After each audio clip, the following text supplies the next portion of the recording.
Hi అండి, welcome to our channel Durga Bhavani 6262. చేపల పులుసు కూర అండి. చేపల పులుసు అండి ఇది ఫస్ట్ నుంచి వీడియో తీద్దాం అనుకున్నాను కానీ కుదరలేదు. అయినా ప్రాసెస్ చెప్తాను మీకోసం. ఇది 2 కేజీల చేపల పులుసు అండి.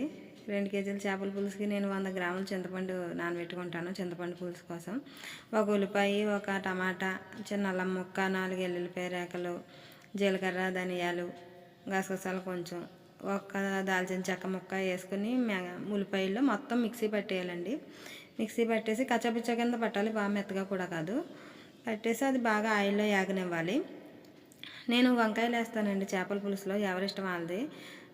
వంకాయ ముక్కలు చూడండి, అదిగో చూపిస్తున్నాను. వంకాయలు వేస్తాను.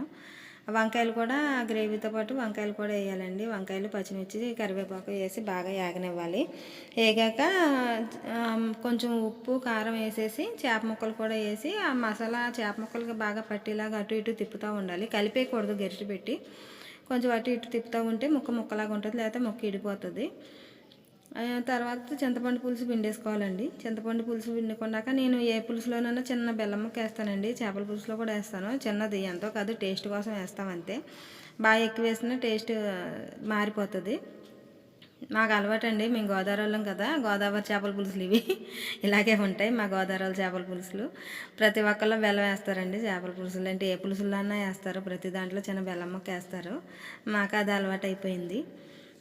వేసాక అలా గొగ్గులు ఆడుతుందండి. కొంచెంసేపు గొగ్గులు ఆడనివ్వాలి, 10 నిమిషాలు అలా ఉడకాలి. 10 నిమిషాలు ఉడికాక మూత పెట్టేసి మళ్ళీ కొంచెంసేపు అలా ఉడకనివ్వాలి, కదపకూడదు. ఎప్పుడూ కూడా చేపల పులుసులో గరిటె పెట్టి కలపకూడదు. క్లాత్ పెట్టుకుని దాకా నిల్లగా తిప్పాలి, అటు ఇటు తిప్పుతూ ఉండాలండి అది చేపల పులుసు గిన్నెని.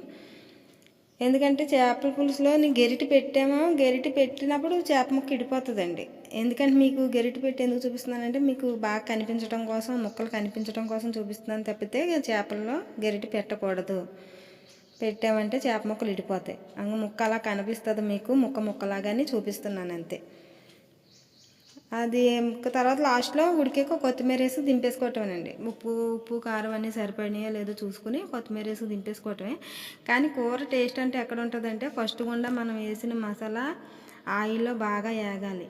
బాగా వేగితేనే కూర టేస్ట్ ఉంటుంది. మనం ఏదో చింతపండు పులుసు చేసేయటమో దీనివల్ల కాదు. కూర బాగా వేగాలి. ఫస్ట్ మసాలా పచ్చి పేస్ట్ అంతా పోవాలి, పచ్చి వాసన అంతా పోవాలి. పచ్చి వాసన పోయాకనే కూర టేస్ట్ వస్తుంది. అది వేగిపోయింది కదా, కళాయిని అంటుకుపోతుంది కదా, ఉడికిపోయింది అనుకుంటే తప్పేనండి అది. అలా బాగా ఉడికా గొవ్వులాడాక మనకు నచ్చినట్టుగా అవుతుంది. కానీ గరిటె మెట్టి మటుకు కలపకండి. ప్లీజ్ నా ఛానల్ సపోర్ట్ చేయండి, సబ్స్క్రైబ్ చేసుకోండి, లైక్ చేయండి, షేర్ చేయండి. థ్యాంక్ యూ అండి. బాయ్.